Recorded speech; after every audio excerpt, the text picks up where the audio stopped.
porte dell'India.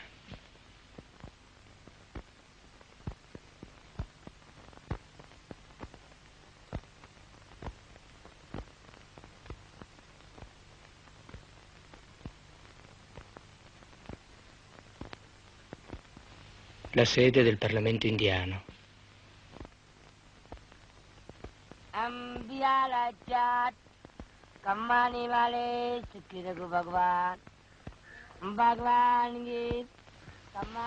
La bandiera della Repubblica Indiana. Il convento di Rishikesh. Società della vita divina.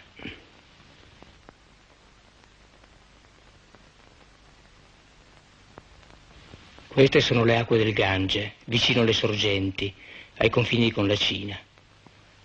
Forse un giorno di domenica e questa gente va al convento di Rishikesh.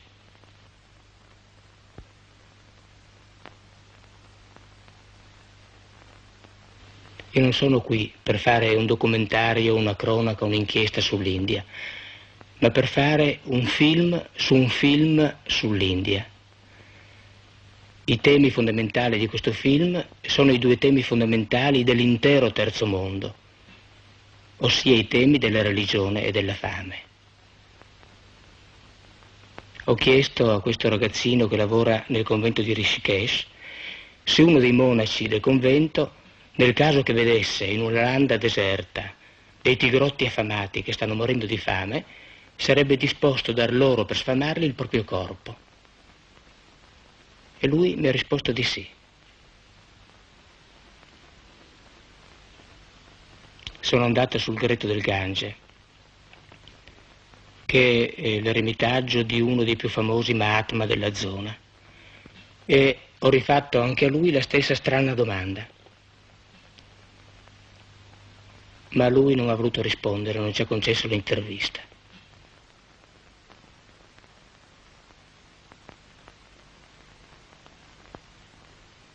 Se n'è andato e si è ritirato nella sua grotta. Forse ha fatto bene a non parlare con noi. Degno in questo degli antichi santoni che sono il suo modello. In giro per il convento di Rishikesh ho cercato qualche monaco disposto a dare il proprio corpo a delle tigri per sfamarle.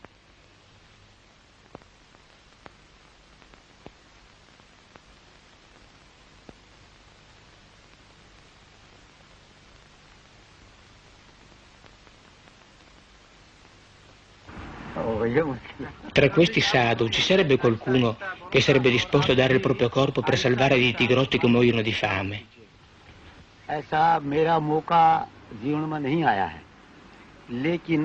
Finora non si è mai presentata un'occasione del genere. Comunque, se si presentasse, penso che dovrebbe essere così, anche per quanto riguarda me stesso. Ma se ci fossero qui intorno delle tigri che muoiono di fame, quanti sarebbero disposti a dare il proprio corpo per loro?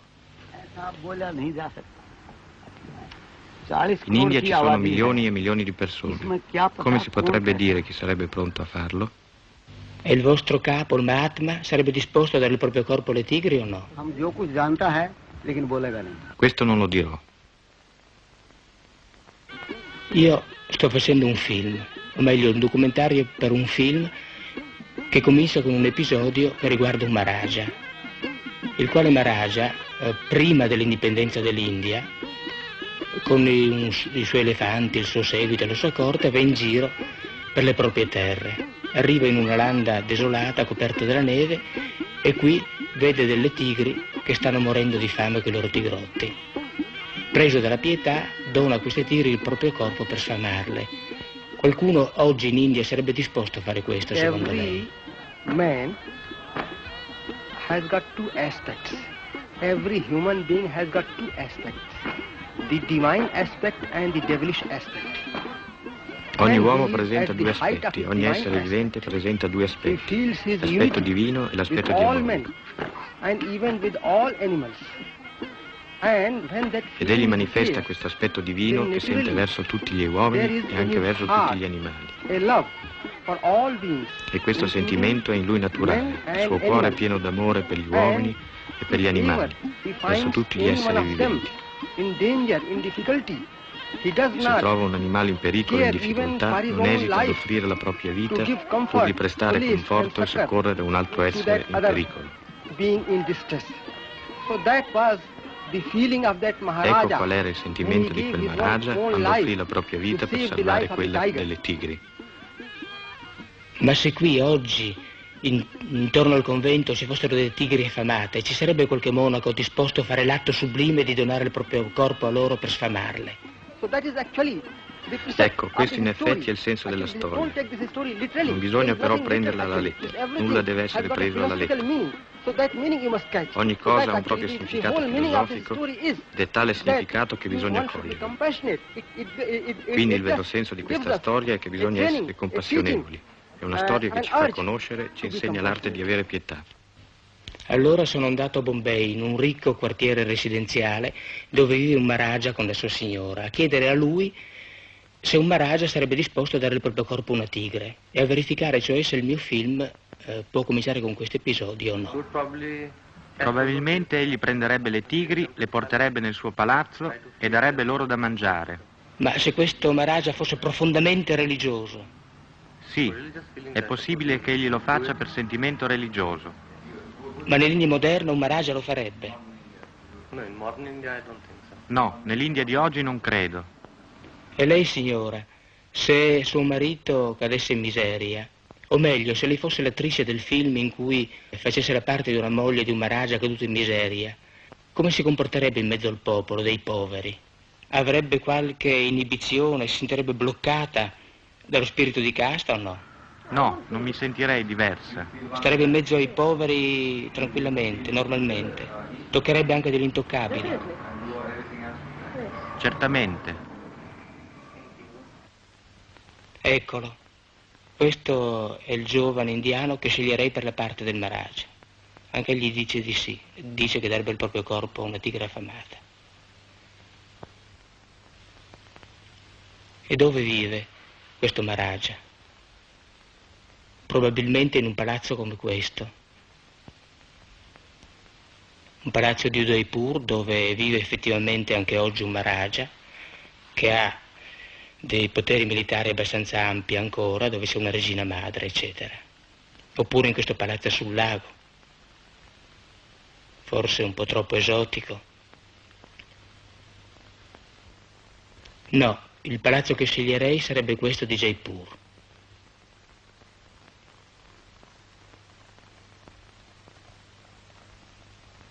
Il Maharaja muore in questo modo e lascia la sua famiglia nella più nera povertà. L'India è libera. Gli inglesi se ne sono andati e comincia il periodo dell'indipendenza, con dei terribili problemi da risolvere, soprattutto il problema della popolazione, che implica il problema delle caste e il problema della sterilizzazione.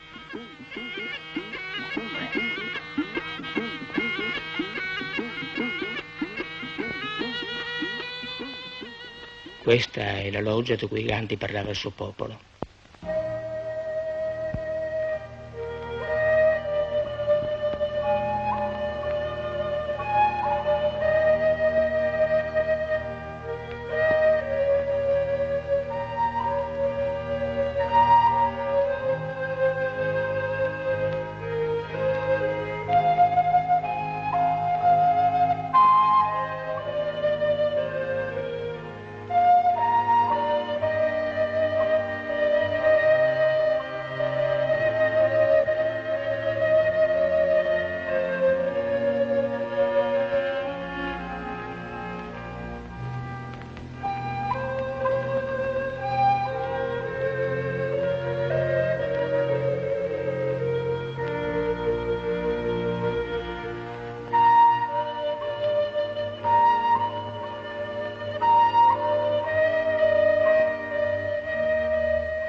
A proposito del primo problema connesso con la sovrappopolazione, cioè il problema dei rapporti tra le caste, ho fatto una piccola inchiesta a Bombay, sotto le porte dell'India che danno sul mare, e ho chiesto a una persona competente se secondo lei la moglie di un Maharaja caduto in povertà, se fosse un grave dolore per lei dover toccare e stare a contatto con degli intoccabili.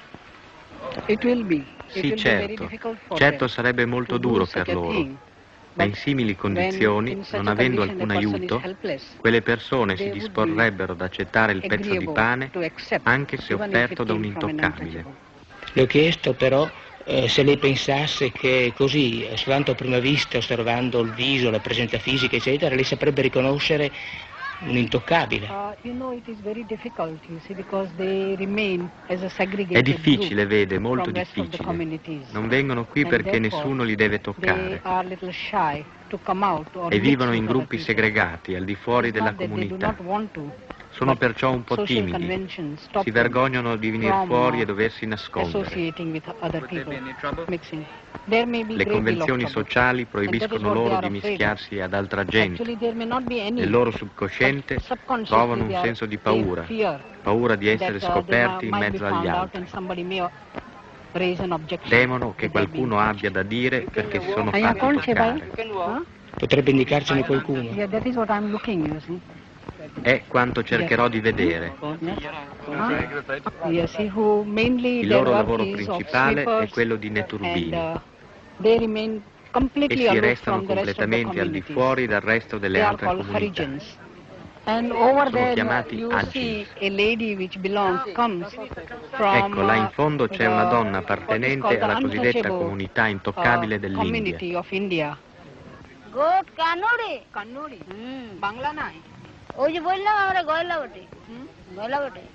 Questa povera donna ci dice il paese da dove viene.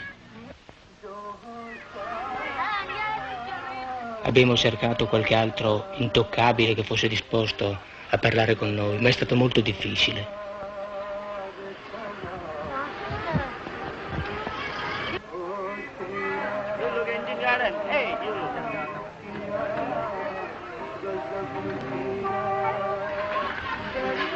Difficile più per pudore da parte nostra che per reale resistenza da parte loro.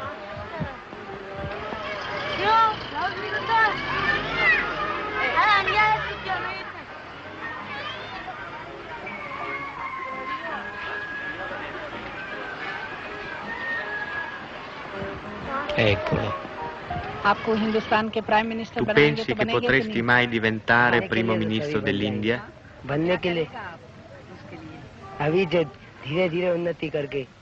Tutti possono diventarlo.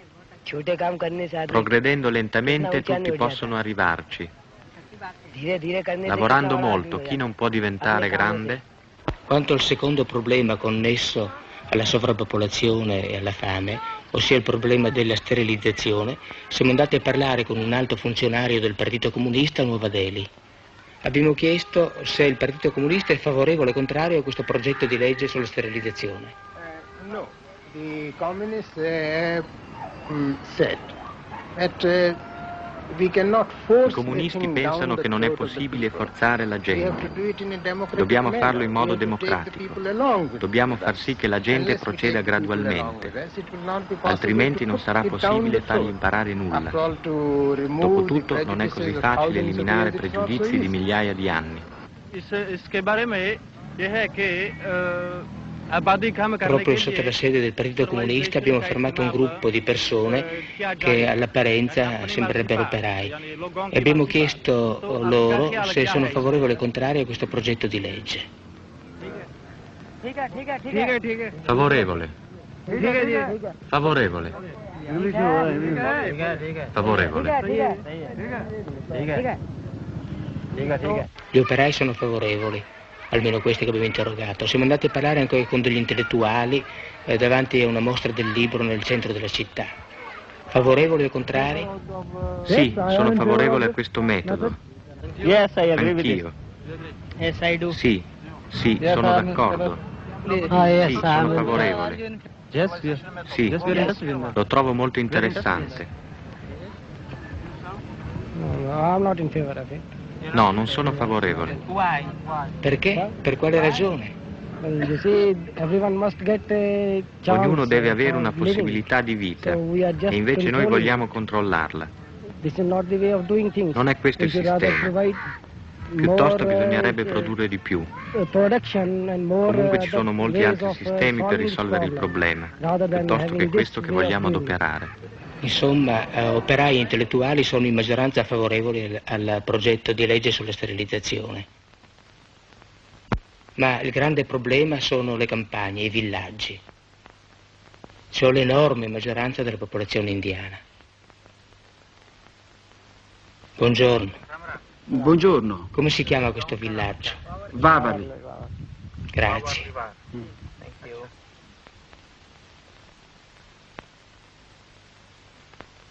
Ecco il villaggio di Waverly. Ci siamo entrati quasi clandestinamente, timorosi di rompere chissà che incanto. Il villaggio è immerso in una profonda pace meridiana, una pace preistorica, che non è priva di una certa dolcezza quasi elegiaca.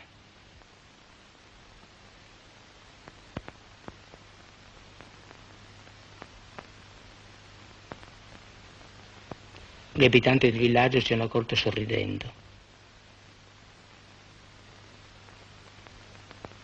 con grande dolcezza e uno spirito di ospitalità addirittura commovente.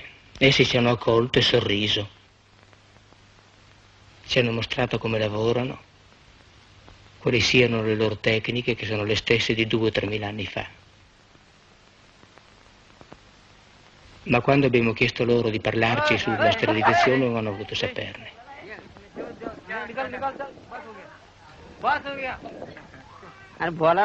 Non possiamo parlare. Sono estranei a questo problema. Il Maharaja muore dunque e la sua famiglia si trova nel centro di questa India piena di problemi che sembrerebbero insolubili. Come è composta la famiglia di questo Maharaja, impoverita da una madre che potrebbe essere questa, o ancora questa. No, questa specie di maternità. Il figlio maggiore potrebbe essere questo, o questo così dolcemente sorridente, o uno di questi 2. No, eccolo, questo potrebbe essere il primogenito del Maharaja. Questo è il figlio più piccolo, e quanto alla bambina potrebbe essere questa, o questa, o sicuramente questa, questo tenero dolce agnellino. Così la famiglia del Maharaja si perde in mezzo alla gente. La prima parte del film, il sacrificio del Maharaja che si dona alle tigri, rappresenta non soltanto l'India di prima dell'indipendenza, ma l'intera preistoria indiana. La seconda parte del film, la storia della famiglia impoverita, rappresenta non soltanto l'anno della liberazione, ma tutta la storia dell'India moderna. Questi problemi si possono riassumere con una sola parola: industrializzazione. Passaggio cioè da uno stato di sottosviluppo a uno stato di vita che noi consideriamo civile e che comunque è moderna.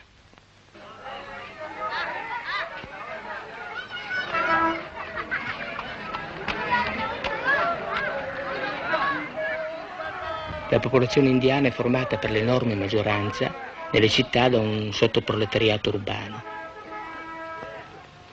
che ha tutte le caratteristiche di tutti i sottoproletariati del mondo.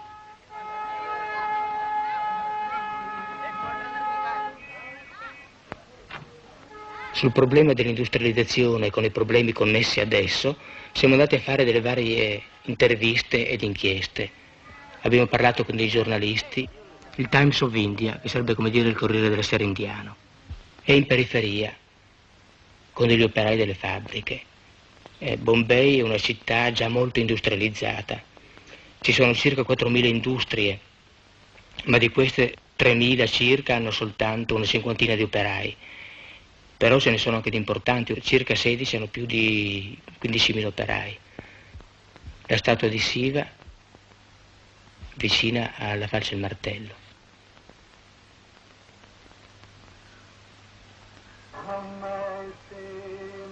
e infine con gli abitanti di un villaggio che si trova tra Bombay e Pune, cioè sulla strada che congiunge due tra le città più moderne e più avanzate dell'India. Abbiamo chiesto agli abitanti di questo villaggio se si sentono molto diversi i loro contadini dagli operai che lavorano nelle fabbriche che stanno sorgendo intorno a loro e stanno addirittura ingoiando il loro villaggio. Ora la vita è buona.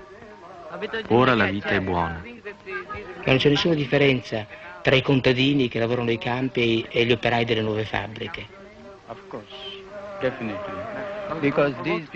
Certo, senza dubbio, perché i contadini non conoscono altro che l'agricoltura e anche questa non è un'arte che praticano alla perfezione. Sono agricoltori solo perché vivono in campagna e coltivano i campi, ma non sanno esattamente come produrre, come servirsi dei fertilizzanti e così via. A volte vengono qui istruttori e funzionari governativi per insegnar loro queste cose, ma è al di là delle loro possibilità, perché questo è un paese povero.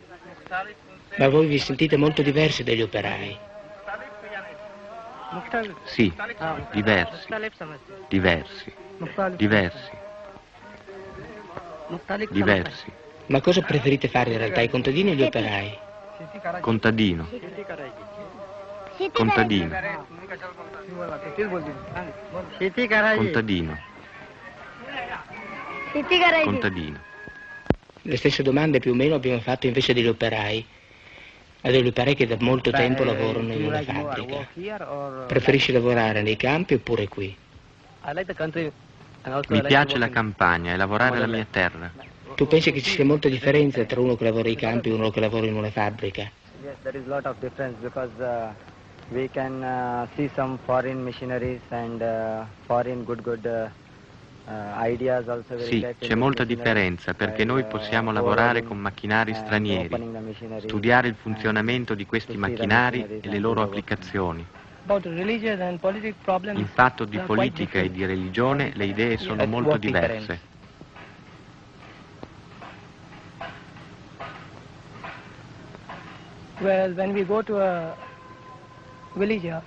Bene, quando parliamo di religione, per un abitante del villaggio la sua religione è diversa, la stessa religione.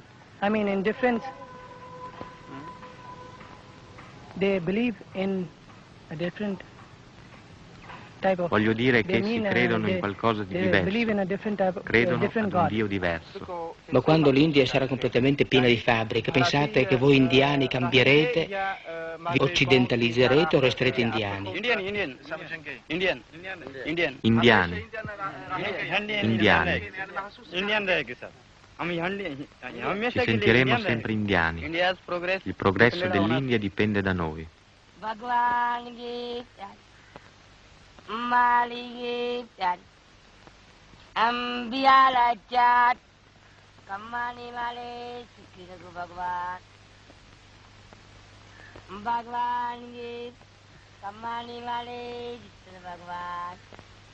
Ci sono due problemi connessi all'industrializzazione. Il primo è che l'uomo bianco, l'uomo occidentale, ha una stupida e in fondo vergognosa idea sui paesi del terzo mondo.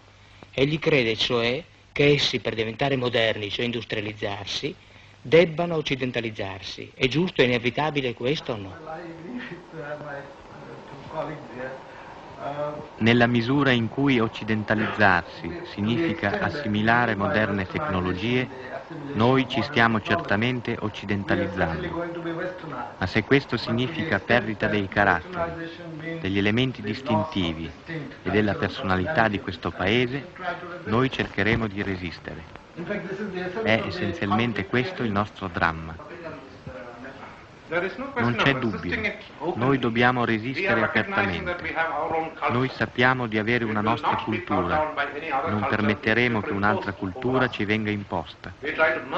Cerchiamo di fondere la nostra cultura con quanto possiamo prendere dalle altre.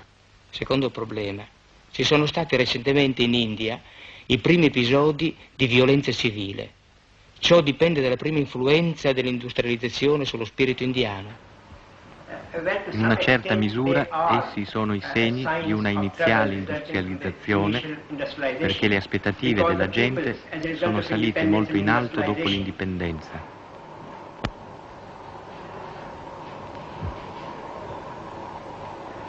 I think what surprises me is how little violence is there in India. With so many Sono problems, sorpreso so di many constatare che vi siano scarse manifestazioni di violenza in un paese come l'India, con tanti problemi e tante passioni. Siamo ancora un popolo non violento, anche se i giornali naturalmente parlano sempre di violenza, ma non dicono, ad esempio, che passiamo da una carestia all'altra o che esiste un movimento per la protezione delle vacche. Un altro punto che vorrei chiarire è che in parte è la stessa tradizione di Gandhi che porta anche alla violenza, perché Gandhi ci ha insegnato non solo a non essere violenti, ma anche a resistere all'autorità. E io credo che oggi, ovunque, la gente prenda questa lezione come un diritto a resistere all'autorità. Torniamo al film. Abbiamo lasciato la famiglia del Maharaja, povera, che va in giro per l'India. Ma perché povera? E dove va in giro per l'India? Per rispondere a queste due domande ho chiesto ad alcuni intellettuali indiani di Bombay di radunarsi, di discutere insieme e di aiutarmi quindi nella sceneggiatura. La famiglia del Maharaja diventa povera perché il Maharaja probabilmente era egli stesso povero. Vi possono essere diverse ragioni che inducono la famiglia di un Maharaja a viaggiare da una parte del paese fino a Benares. Una di queste potrebbe essere il trasporto delle sue ceneri. Infatti, una volta morto, il Maharaja viene cremato e le ceneri raccolte dal luogo della cremazione dovrebbero essere immerse nelle acque sacre. Così le ceneri sono mandate e trasportate a Benares.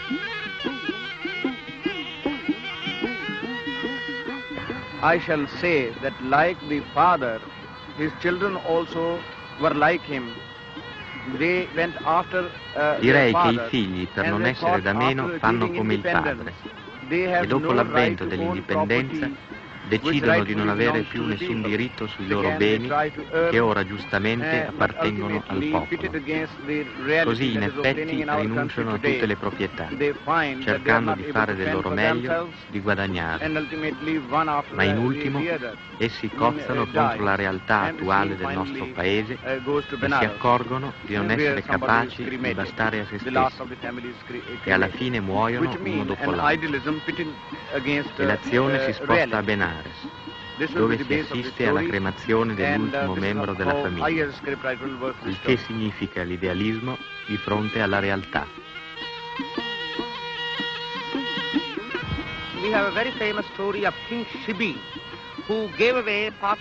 C'è la famosa leggenda del Re Shibi che diede parte della propria carne ad un'aquila affamata. Questa leggenda viene ripetuta anche nel periodo buddista, nelle storie di Jeddah. Quindi ciò rientra perfettamente nella tradizione del mito e del folklore indiano. Perché la famiglia del Maharaja emigra? Io lo spiegherei in questo modo. Quando un indù muore si pensa non solo al Gange, ma anche a Nasik, Kanyakumari, o la punta estrema dell'India meridionale, Prayag, o il Gange. Si potrebbe quindi portare questa gente a morire in 4 posti diversi. Così a uno la moglie e i figli del Maharaja muoiono di fame.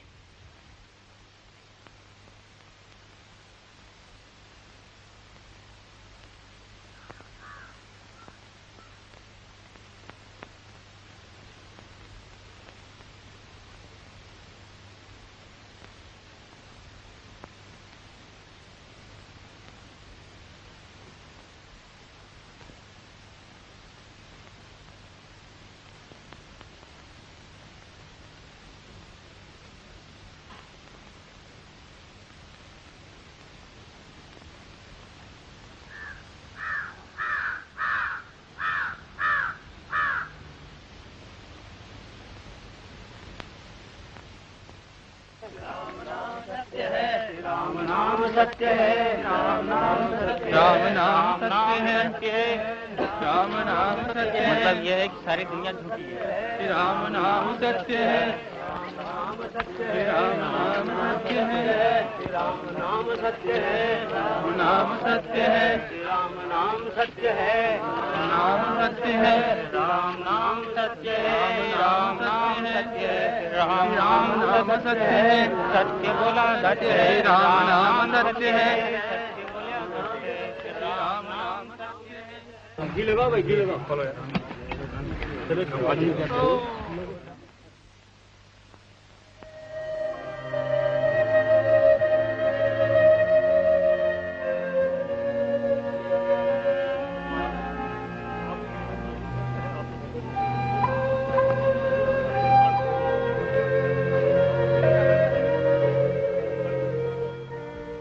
Un occidentale che va in India ha tutto ma in realtà non dà niente. L'India invece che non ha nulla in realtà dà tutto. Ma che cosa?